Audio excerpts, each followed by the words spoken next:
సింధుప్రియ 1056 అంట ఫ్రెండ్స్.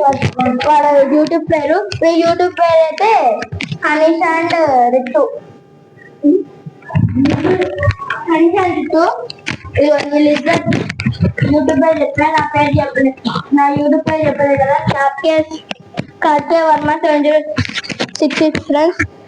ఇదిగోండి హోలీ ఆడారంటే ఇందాక ఆడారు. ఇదిగోండి మొత్తం బిల్డింగ్స్ మొత్తం ఫ్రెండ్స్. ఈ గల్లీ మొత్తం బిల్డింగ్స్ ఉంటాయి. అవును ఫ్రెండ్స్, ఇదే ఈ video. Take care, by by. వాళ్ళ మాట వినకండి ఫ్రెండ్స్. అది ఎప్పుడో ఓకే ఫ్రెండ్స్. ఈ వీడియోకి ఎవరు లైక్ చేయకండి. అవును, లైక్ చేయండి, షేర్ చేయండి, సబ్స్క్రైబ్ చేయండి. చూడండి చేయకండి ఫ్రెండ్స్. చూడండి మొత్తం బిల్డింగ్స్.